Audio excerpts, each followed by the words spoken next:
Sometimes you need to just stop and think about it, because you get caught up in the frustration of not being able to communicate the way you'd like to. Yep. And you forget. I know, it's such a human thing. Like we all just want this like magic thing that's going to help us to speak the language the way we want. And that's not how it works.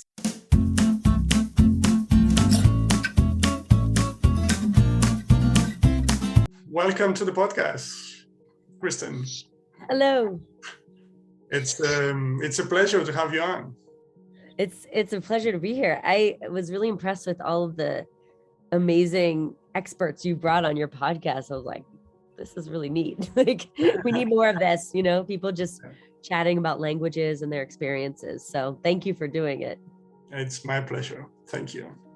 Yeah, because, I always talk about it. I want to reach as many people as possible to help them realize that there's another way to learn a language, but this is truly the way we all acquire our native languages, right? Exactly. Yeah.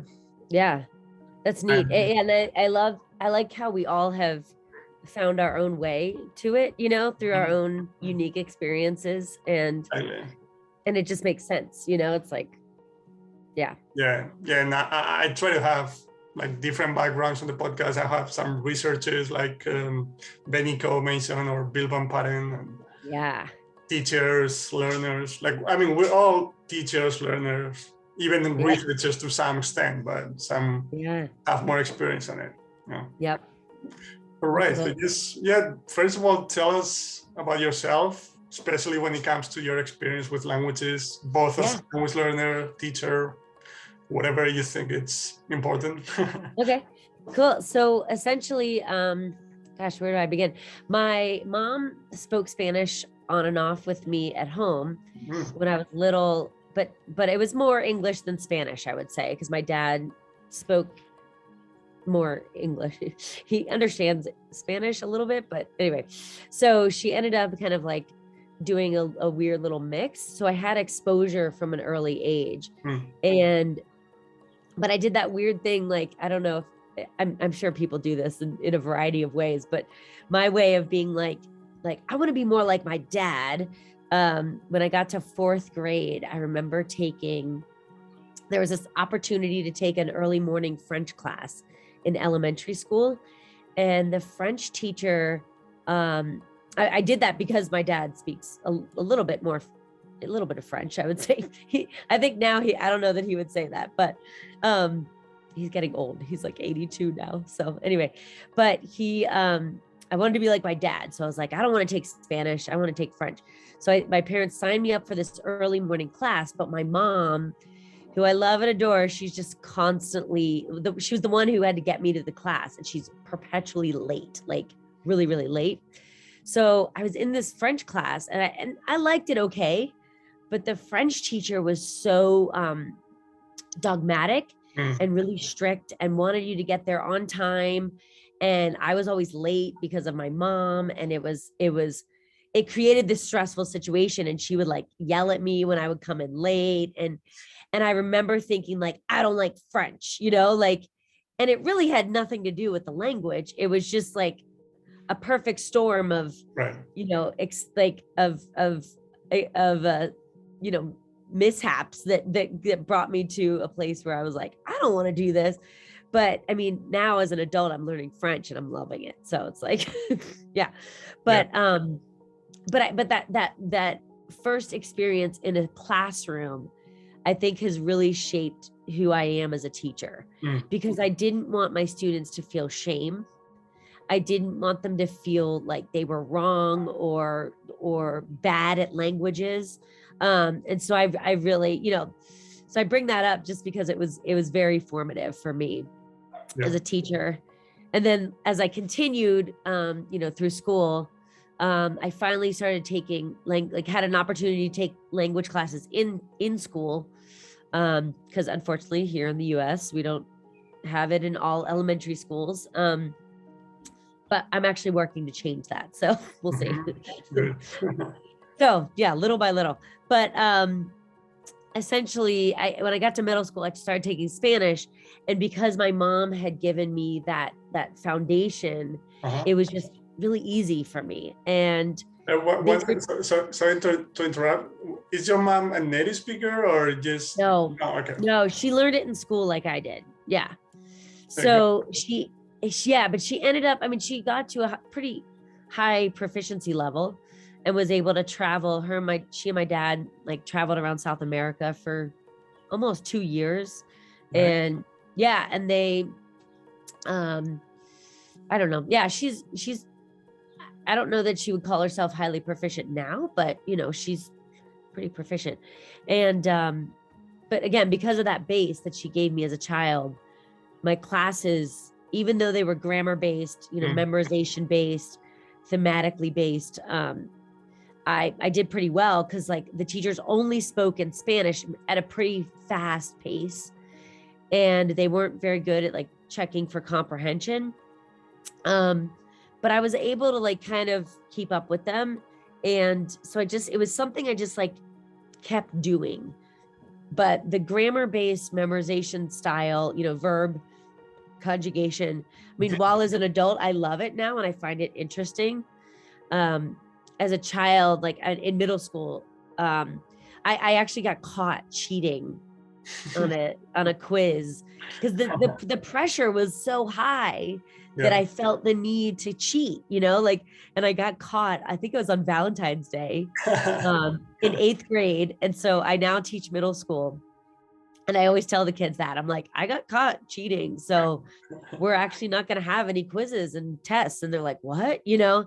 And I'm like, I'm going to assess your understanding in other ways, but, I'm not going to stress about, you know, whether you spell this word right or miss an accent mark or, right. You know, and they're like, it blows their mind a little bit, you know? Yeah. Like whether you knew yourself or you just cheated on it, doesn't make any difference, right? Yeah, exactly. In any of the cases, doesn't mean that you're actually able to communicate in the language. So totally. So yeah, so I think, again, for me, Spanish was just something I always kept coming back to. And like when I was in school, like college later on, I ended up, like I was in elementary education, getting my elementary ed degree. And I was like, I miss Spanish. And so I started taking classes again and I liked it. And again, it was still very like grammar memorization based. And I ended up leaving the ed department because it was going to take me longer to get out of education because I'd been taking so many Spanish classes all along. And so I ended up leaving, you know, graduating with a degree in translation. And so, but again, that was an interesting experience too. I'm sure you've seen this in your career. Like when I was getting my translation degree, all my teachers were like, if you would translate something, and it was like not within their, like one of my teachers was from Spain and he was like, that's wrong. Like, but I remember like arguing with him because I was like, I heard someone from Mexico say that, you know, like, it's okay. You know, like I've heard it said, you know, I'm sure there were many times I was wrong, of course, because I was still learning, but that always fascinated me how, like, as a teacher, that's been very formative for me too, like to recognize that like the way they say something in the Dominican Republic and versus the way they say something in Argentina versus Bolivia is like going to be very different. And that's okay. Like, and none of it is right or wrong. And that is something I've always tried to teach my students, like that, oh, okay, like you're saying it a little differently than I would, but is it grammatically wrong? Like, no, you know, and I don't ever correct them. So if I get what they're saying, we move on, you know, like, exactly. But anyway, yeah. I'm sure you have that in your line of work. Yeah, too, I was going to say I have a lot of American students and sometimes they use an expression that I would never use because it's a Mexican Spanish or you know, they just had contact with some Mexican friends or some series or whatever. But I perfectly understand what they mean, and it's correct actually. And then we can get into error correction not working and stuff like that. But I know. It's funny. I was thinking about that when I didn't watch your podcast, but I was thinking about that after I saw you did one on that. And I remember really vividly, like a friend of mine, her mom, she's from Peru, and her mom used to be a Spanish teacher, and she's this amazing woman that I look up to immensely, right? And when I speak Spanish with her, she'll correct me sometimes. And there have been so many times that she'll correct me, but I literally don't remember what she told me, because not because I'm trying to be rude. It's just like, we're in a conversation. She made a correction, you know, but it doesn't like help me in the long term, you know? Absolutely. And I always remember that as a teacher. I'm like, oh, like they're not going to remember. They're like, it's the likelihood that they will remember this one time I corrected them is very, very small. Yeah, so, and the even funnier part is a lot of times they actually know that themselves already. Totally. They just can't use it in a real time conversation, because that's the way it works in the brain. And so you tell them, no, that was wrong. And so if they stop to think about it, they actually know it themselves. They do, yeah. Just a different person. Right.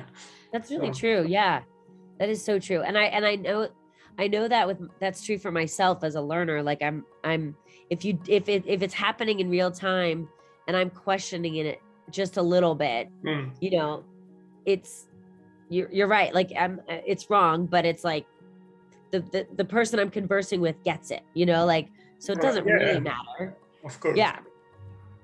So anyway, but so I think, big truck going by. Sorry. No, don't worry. Yeah, we're done.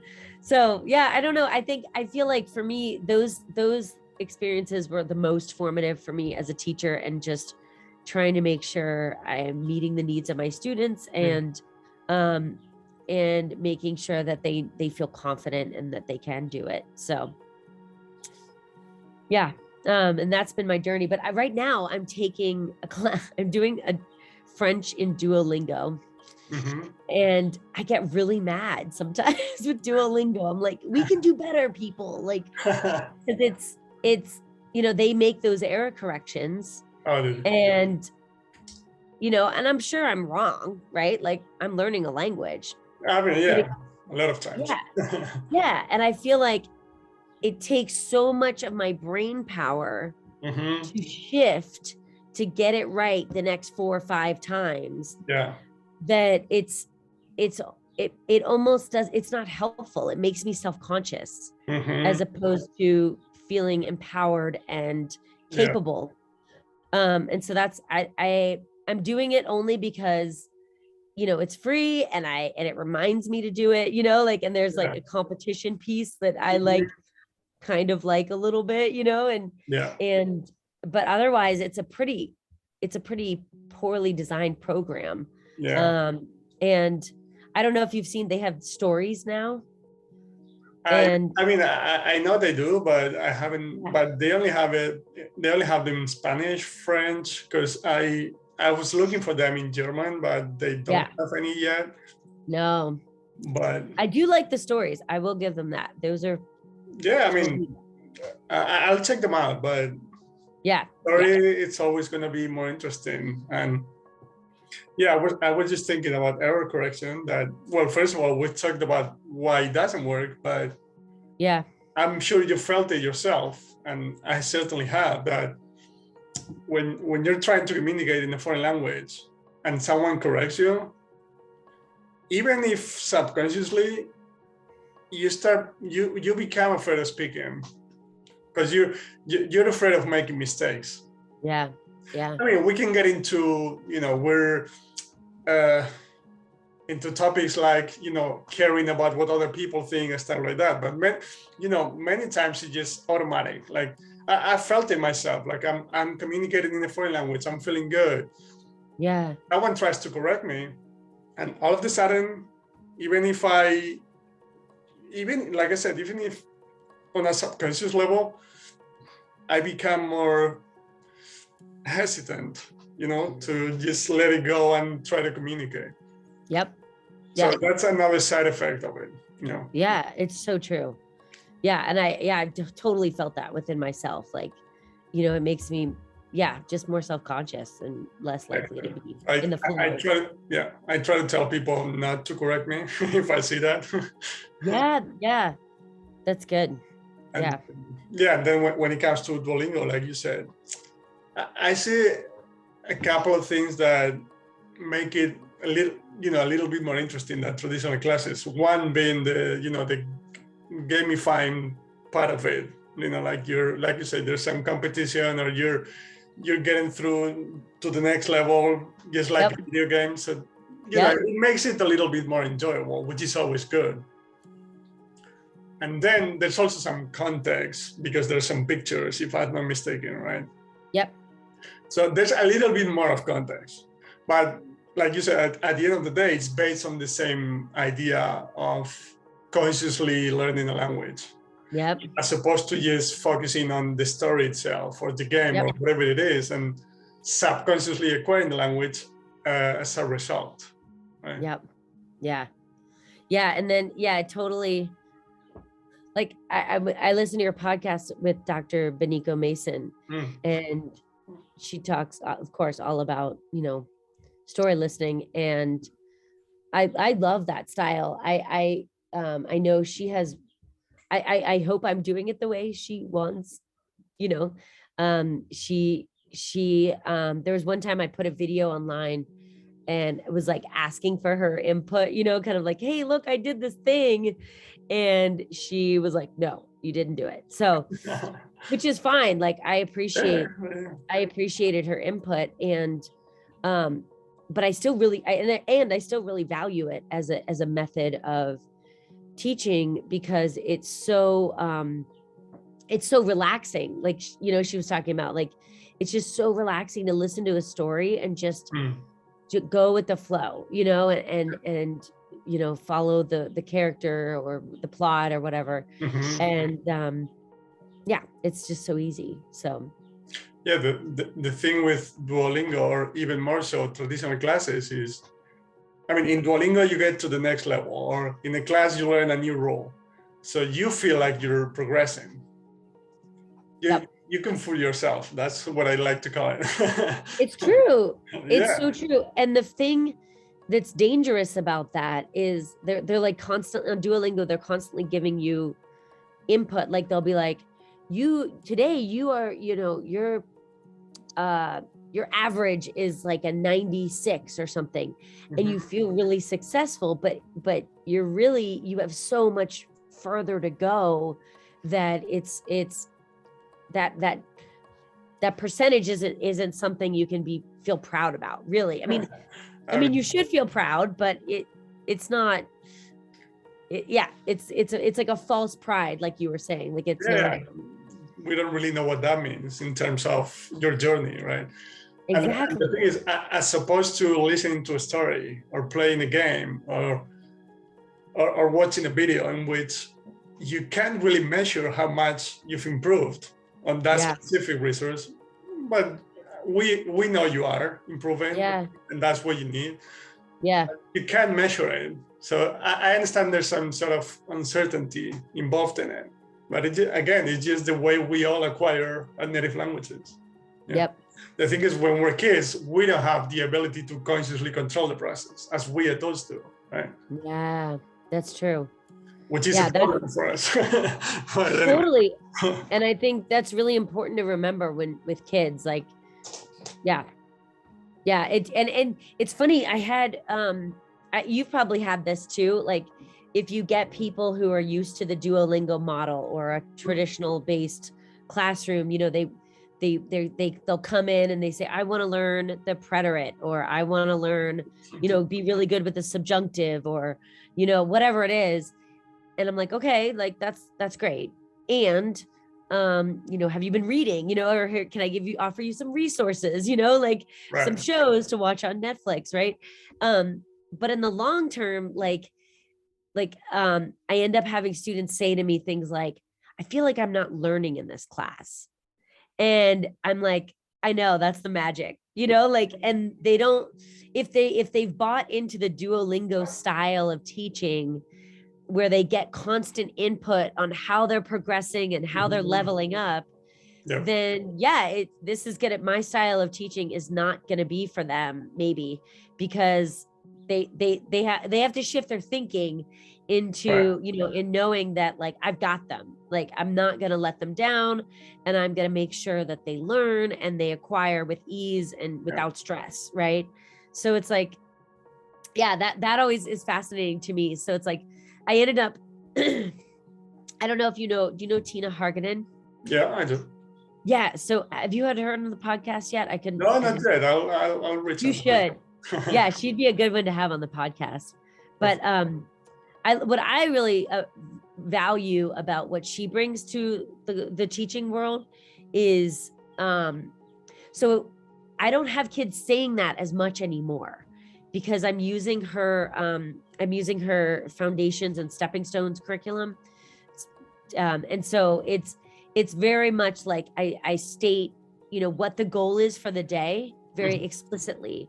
So the kids or the adults, whoever I'm teaching, is like, oh, okay, by the end of this class, I will feel successful if I can do that thing that she put on the board, right? Or I put on my Zoom slide. So I feel like that's really helped. And then at the end, my like assessment ties back to that thing. And so they walk away going like, oh, wow, I accomplished something today, as opposed to, feeling like I'm not learning anything, and I feel like that's really helped when I'm talking to parents and other educators, like for me to say, oh, well, I use this curriculum that is, based in literacy, and it still is like very low stress. It's still like, and you can, and it's adaptable. That's another thing I really like about it. But I know there's so many methodologies out there, but I really value this because it's given me targets to work toward, that are like attainable for the learners. Right. Yeah. You're still using storytelling and comprehensible input, but they feel like they're progressing, right? Yes. Yeah. You can find that uncertainty. Yeah. Yeah. And it's interesting because like some people will use that very same curriculum in a way that has like targeted vocabulary or targeted grammar, right? Yeah. And I don't use it that way, but they have to, because their district says they have to. But it still gives them all of the goodness of CI and they can still target if they need to. I feel bad for people that know they don't want to target. No, it's not what's best maybe, but they also feel the need to for the sake of keeping their job, Right. Yeah. Then we get into a different topic. Yeah, of course. And you teach both kids and adults, so it's also different, I guess. And for example, in my case, the good thing is because I'm putting out content, the podcast and videos, people who are interested in learning Spanish with me, they already know what to expect. They know I'm not going to give them grammar exercise. Yeah. So I don't have to do any job, any convincing work, which is amazing, by the way. Yeah. But also what I try to do the first time we meet online is I try to explain everything we're going to do, why we're going to do it. And even during classes, like we're doing this because, that's how you learn a language. And don't worry if you can't communicate yet, because that's the way it works. You just look at how much you can understand as opposed to a couple of months ago. So I try to even over communicate in that sense, Yeah. So they know why I'm doing what I'm doing. Yeah. I think that's another way of dealing with the lack of certainty in that regard. Yeah, that's good. I know, and I feel like it sounds like you're really blessed in that people are finding you because they know that's what you're good at and that's what you are going to focus on, right? And they know that that's your goal. And I think that's I know, I wish we all had that type of freedom to like teach the way that we know is best, that aligns with the research, really. Mm-hmm. Yeah. Yeah. Yeah, and the thing is, I've put out 1,000 pieces of content on why the grammar approach is not going to work. Yeah. Obviously, someone who's interested in that is not going to contact me. Totally. Yeah. That's cool. I know. And I was just thinking about, you had Dr. Bill Van Patten on, and some of the things I like that I've taken away from him that I think, I would say even possibly align with what, we're trying to do and what Dr. Benico Mason recommends and Dr. Krashen, right? Is that giving students tasks, like giving them those like things they're going to do, in order to progress as a learner, challenge themselves, whatever, however you want to say it, is like, I really, he's another person that's been very influential in my teaching, because it's like, he helps me to understand like that the immense value of those tasks and why we as learners need that, really, and it's going back to the Duolingo stuff. It's like, if we don't have those benchmarks, we kind of feel like we're lost a little bit. But it sounds like, we're each finding our own way toward those, towards showing the learners that they've got this, right? Like that's what really matters. Yeah, I understand. I mean, yeah, absolutely. The thing is, technically speaking, you don't really need those tasks because the process is working anyway. That's true. Right, but I understand what you mean, that because if you don't have those tasks, all you have to rely on is patience and your faith in the process, right? Exactly. And I personally, when I'm learning a language, I'm totally convinced by this. So I don't need any. I mean, I don't look at them as tasks. What I give myself is, or what I do is, I'm going to get exposed to this language for at least 20 minutes a day. Yeah. So I try to find resources to continue to get exposed to the language, because again, I need comprehensible input is all I need. And my output, my ability to communicate will eventually show up as a consequence, right? Yeah. So I don't need those reminders, right? Yeah. But yeah, sometimes, like you said, and like I said,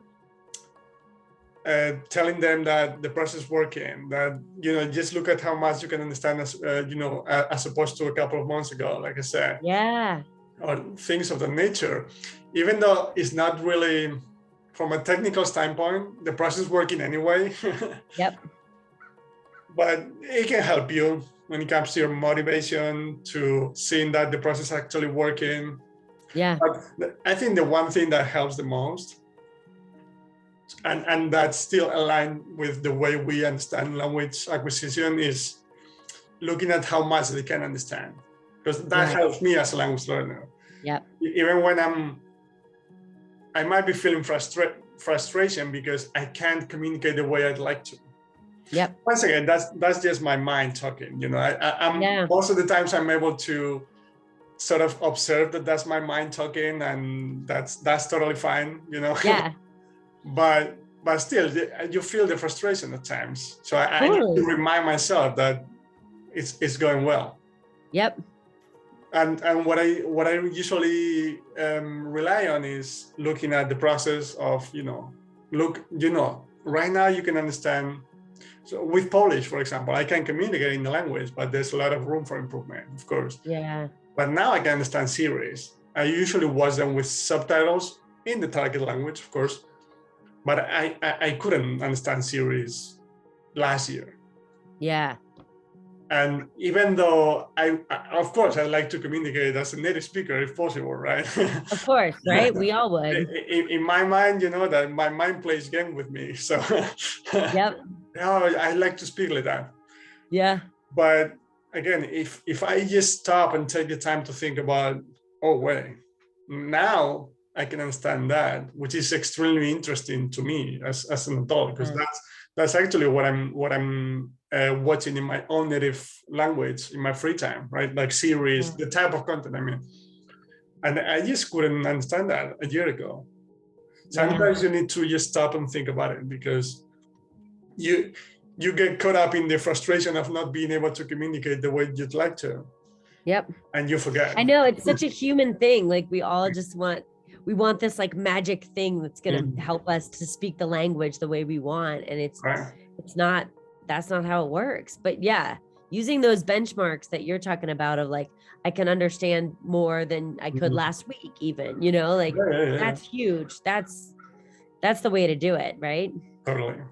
Yeah. And with my students, I remind them that, you know, when we first started, I had to use way more pictures, way more gestures.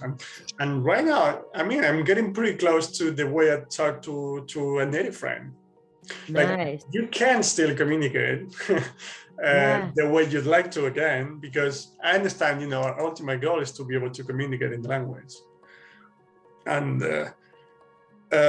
you know, so I understand the frustration again, but I tell them, you know, just take your time and think about it. You know, like a year ago, I was speaking so much slower, and I was using so many more pictures and so on.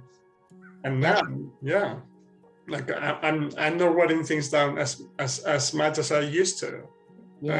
Because that's not necessary anymore. And try to watch things on your own. Try to watch documentaries, cartoons, whatever it is at their level, because that also gives you, you know, the pleasure of realizing that you can understand content in a new language. That's amazing. Oh yeah, it's so cool. I know. I love that. It's like we, you know, as in this world, we all need to be a little more patient, you know, like, and realize that like what, you know, if we know it's going to work, we need to stick with it and have that patience with ourselves. That's so true. I mean, the thing is, we're getting bombarded by, you know, videos in how to learn a language in a month, in a week, things like that. I know. The traditional grammar approach being so wrong in the way to go about language learning, because if you think about it, I mean, I wouldn't say from day one, but pretty early in the process, the traditional grammar approach sort of tells us to start communicating, or to start trying to communicate, of course. Yeah. So I've talked about this many times, but I think it's important, and I think it's one of the reasons why a lot of people end up giving up, because the traditional grammar approach tells you that pretty much from a very early stage, you should be able to communicate, right? Or you should try. But the process doesn't work like that. So you try to communicate, but you can't, not because there's something wrong with you, because that's just not the way it works, but because you think you should be able to communicate and you can't. What's left? It has to be me, right? Like, I'm not talented for languages. I'm never going to learn a language. There's something wrong with me. You know, and I think that's one of the main reasons why, I mean, besides the process not working, but that's the reason why a lot of people feel like they're just not good at languages, or they're not talented enough. And I keep talking about talent being a non-factor here. But I know, and I know, I hear so many people say that, like, I'm not good at languages, and it's interesting because my background in like as a student, like when I was in elementary school, I had this really literally traumatizing experience with a third grade teacher, and she essentially had like a good side of the class and a bad side. And every day I either went home crying every day because I felt stupid, right?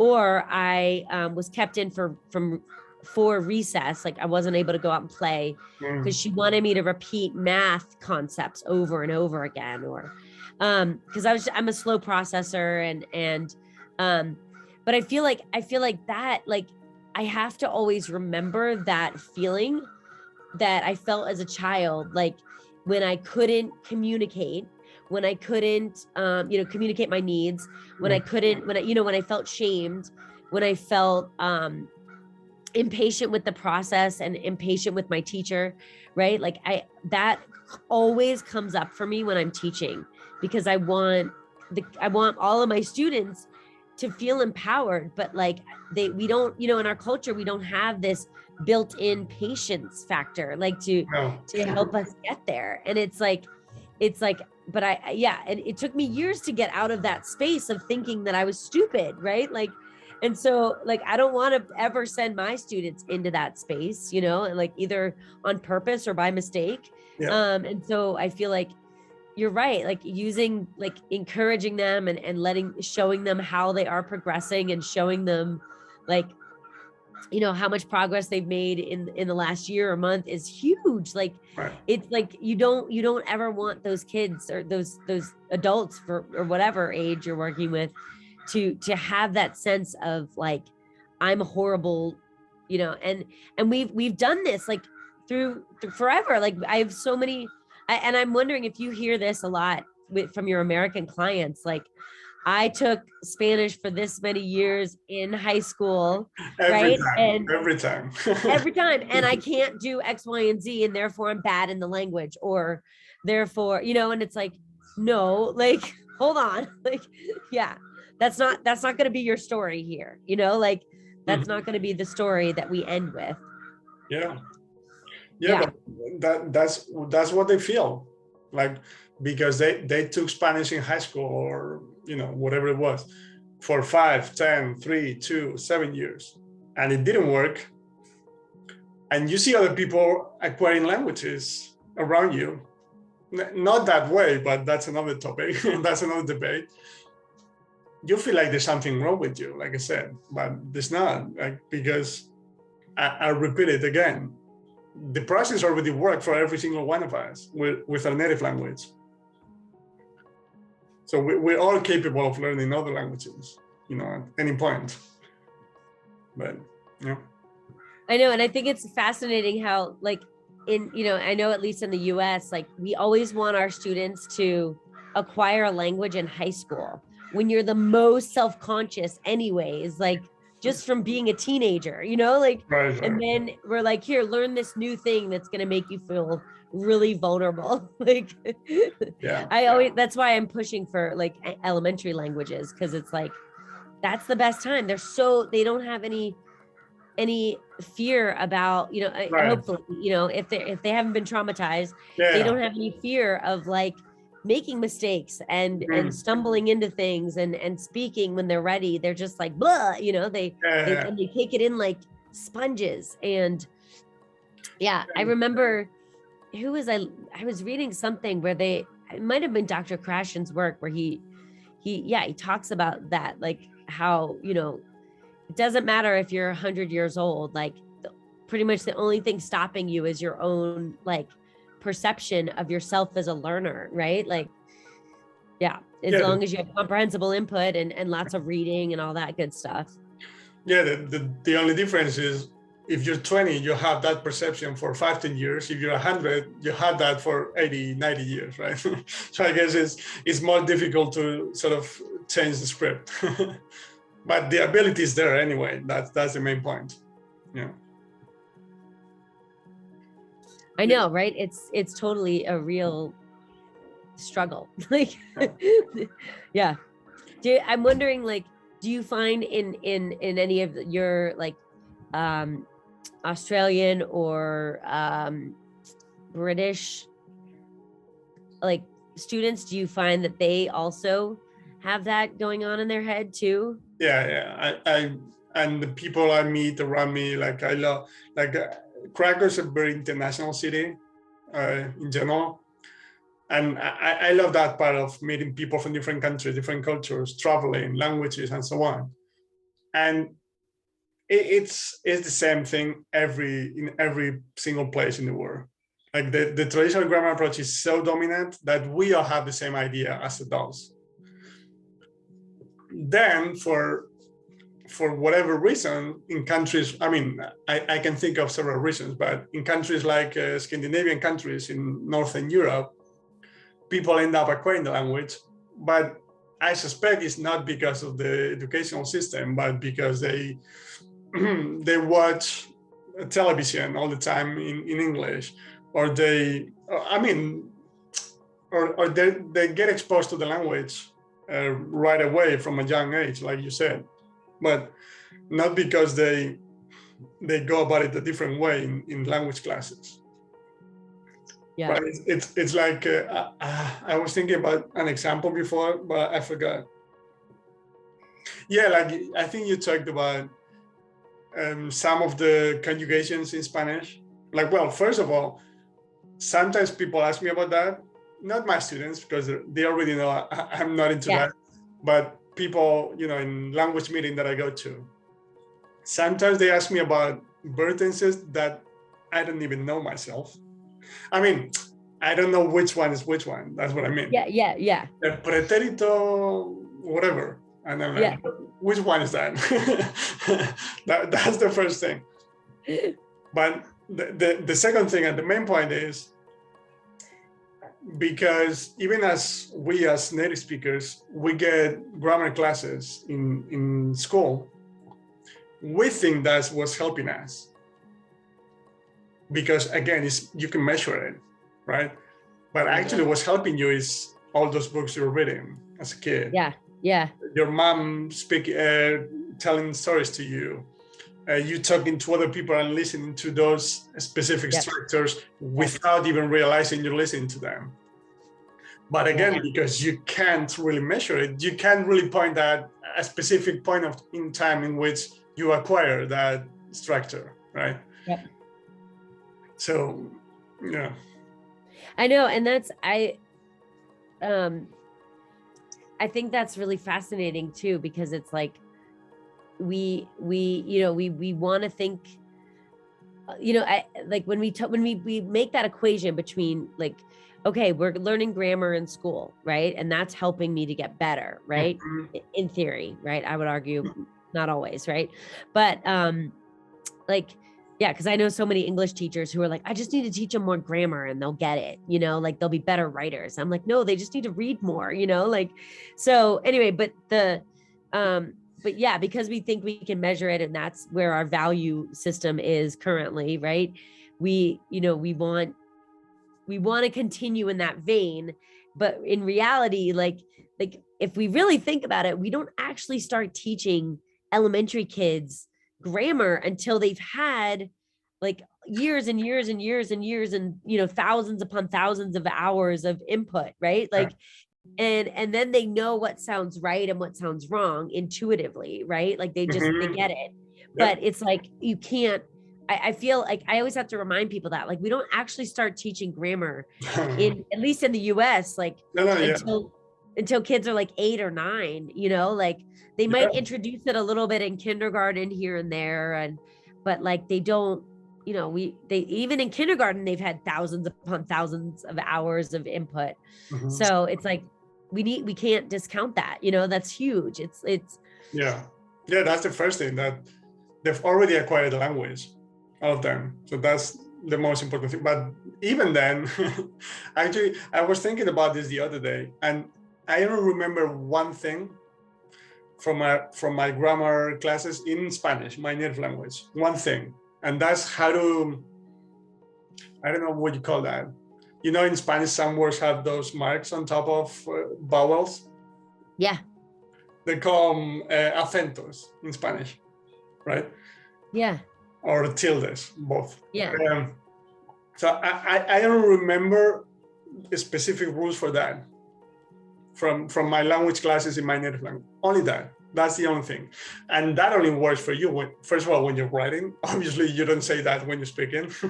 Yeah, totally. And because I have time to think about it, right? Yeah. So, right, because the stress in these words, in these syllables, so I need to write that. That's the only thing I remember from grammar classes in my own native language. That's it. Yeah. And as you can imagine, that hasn't helped me in any way when it comes to communicating, even to 99% of writing, right? Yeah. Even if I forget that, I forget to write that, everyone's going to understand what I'm saying. It's just not going to be perfectly correct. So if I were to write a book, I can even have a proofreader, right? Yeah, yeah. Or even just the like automatic corrector or what it just. Yep, I know, and it's funny. Yeah, that's funny that you brought that up, because my entire time in school studying Spanish, from I'd say like 6th grade through all the way through college, no one told me. They had all these rules about when you put the accent where and after what vowel and what consonant, right? And yeah, like they make sense for the most part, but there's always exceptions to the rules, right? And I was so focused on like trying to memorize the rules, but like literally just a few years ago, I was like, oh, you can like hear where it goes. Like when I speak Spanish, I can like hear that I'm saying música, as opposed to like música. It's música, like, and I try to stress that with my students, like you can hear it, like just start listening. And like I did that one day, like just for fun, like they were asking about accents, and I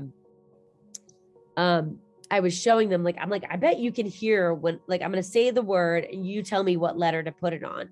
And they did, and they got it. And then we moved on, like, and I didn't ever talk about it the rest of the year because, I don't want to. And I just wanted to prove to them that like, it's in you. You can hear it. Yeah. Yeah. Yeah. Like, first of all, it's not that important, like I said, but then, yeah, by reading, you actually develop some patterns. I mean, your brain does without you even realizing. So you can start noticing them. I don't know, like corazón, canción, yep, etc. Right? Yeah. And then it's just, I think one day I'm just gonna make a list of all the grammar, verb tenses, or grammar book things that native speakers have no idea about in all the languages. Because, I mean, like I said, in my case, people ask me about pretérito, whatever, like verb tenses, and I don't even know which one it is. I've asked like English-speaking friends about what's the name? Phrasal verbs. Do you know what it is? No. And you're a teacher, so that's even better. Yeah, I have no idea. That's even better. That's perfect for my example. Like every single time, I ask my English-speaking friends if they know what a phrasal verb is. I'm gonna tell you in a moment. Yeah. I'm like, what is it? And you're a teacher, so I mean, you're a Spanish teacher, right? But so it proves my point even further, right? So, well, I mean, if you're interested, a phrasal verb is those verbs with a preposition like go on, tie up, Okay. Oh, wow. So they're called phrasal. I had no idea that was a thing. Yeah. So they pound it in your head when you're a student. Like like, go on, go about, all those. That's so interesting. People listening to this episode who are not native English speakers know what I'm talking about. Yeah. Then another one with Polish. Polish has cases or declensions, they call. Yeah. So you change the ending of certain words depending on the function, the sentence. So I remember I used to ask my Polish friends, but why do you change the ending in this specific sentence? And they're like, because it sounds right. And again, or another one that I get asked all the time, why are you using the subjunctive here? That's everyone's favorite in Spanish. Why are you using the subjunctive? And like, because it sounds right. That's it. And if I stop to think about it, I can come up with a weird rule of my own that I'm just making up on the fly after for half an hour. That's all I can do. Yeah, right? Yeah. I know it's interesting because like sometimes students randomly will ask me questions like that, like, why is it like this? And like, sometimes I can come up with something and sometimes I'm like, I don't know, it just sounds right, like. So I'll keep asking my international friends about their language if they know what this is or Yeah. But the phrasal verb example was perfect. Yep, that is perfect. I knew it was gonna work. I know, right? There's so many things in every language that we just like, we don't know, the technical terms for, and it's not even necessary. It's like, it's not making me a better communicator, if I don't know phrasal verbs, right? Like, I think you're doing okay with English, right? but like, I didn't know phrasal verbs, the term, and I'm fine, Absolutely. Yeah, totally. And how about your own languages as a learner yourself? So you speak Spanish. How's your French going? It's okay. Again, like I'm learning it with Duolingo.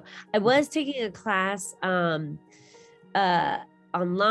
with oh my gosh, I'm blanking on her name right now. She's a fantastic teacher, but it's always so hard for me to like fit in the times, and I'd rather do it with her anyways. But oh my gosh, why can't I remember her name? I hate it when this happens.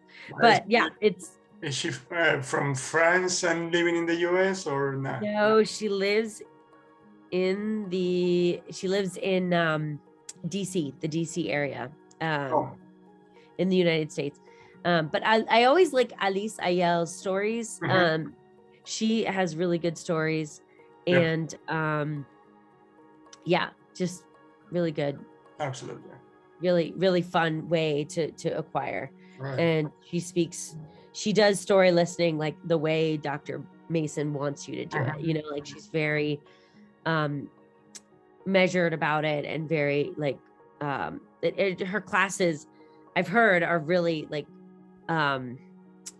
well designed in that, she speaks slower and does simpler sentences or simpler stories at the beginning, and then you gradually move to more and more input over time. And input, like Benico Mason says. Yes. Cool. So and I love those stories Dr. Mason was sharing about reading, how she was like, my students read 8 books, and Dr. Krasham was like, that's not enough. What are you talking about? Yeah, that was good. Are you looking to learn any other language in mind? I want to learn Mandarin, and literally all of them I want to, but it's hard to narrow it down. I'm always like, well, what would be the most, useful, for the near future. But yeah, I really want to learn those 2, and French and Mandarin, and so many others. Gosh, I don't even know. I would love to learn like German or Polish, or Swedish. The moment you realize it's actually fun and you don't need to study, you don't need to memorize. It totally. Just, boom, it blows your mind. Yep. Yeah. Do you what languages do you speak? Pretty much all the Latin related languages, like French, Portuguese, Spanish, Italian, and Catalan. I want to learn that as well. And then English and Polish. Okay. That's cool. Where would you say like your proficiency is with each one? Like, I know for me, like I'm very novice with French. Well, I can communicate in all of them. That's cool. That's why I count them, because now I'm learning German and Russian. But awesome. I can understand. Way more than I could last year, of course. But I can't communicate in any of those 2. Yeah. So that's why I don't talk about them yet. Yeah. But with different levels of fluency, of course, like English being the one I can perfectly communicate in any situation. Yeah. But I just came back from Italy, for example, on holidays, and I could perfectly communicate in Rome. Wow. That's so cool. And here in Poland, I can communicate in Polish, like I said, with a lot of room for improvement, of course. Yeah. That's awesome. Yeah, that's the toughest part, probably, like to get to a point in which you can start communicating and you can start understanding really interesting resources, like series and, like books for adults and so on. Because at the beginning, with storytelling and things, you can make it way more fun, obviously. But again, I've watched cartoons in several languages, for example, and again, just the feeling of being able to understand a new language, your own, is amazing. But obviously, I'd rather watch a series than a cartoon. Yeah. Like the way I put it is, once you get to that point, it's all downhill, because you can actually watch series for 3 hours a day if you want to. Like watching cartoons for 3 hours a day, that'd be interesting. Yeah, right. Yeah. You'll go back into your childhood. Yeah. But, so what if you started Mandarin tomorrow, for example? What would you do? What would your first idea? That one is tricky for me, only because I feel like it feels so different from English and Spanish and French that it's like I would really need to be like patient with myself and find the right resources. That, like, I have one friend who was doing it online. He was trying to do story listening. He was doing a fabulous job, and yet I still felt like overwhelmed because I wasn't his target audience, probably, so it's like, because when you put out a YouTube video, you don't always know who your audience is going to be, right?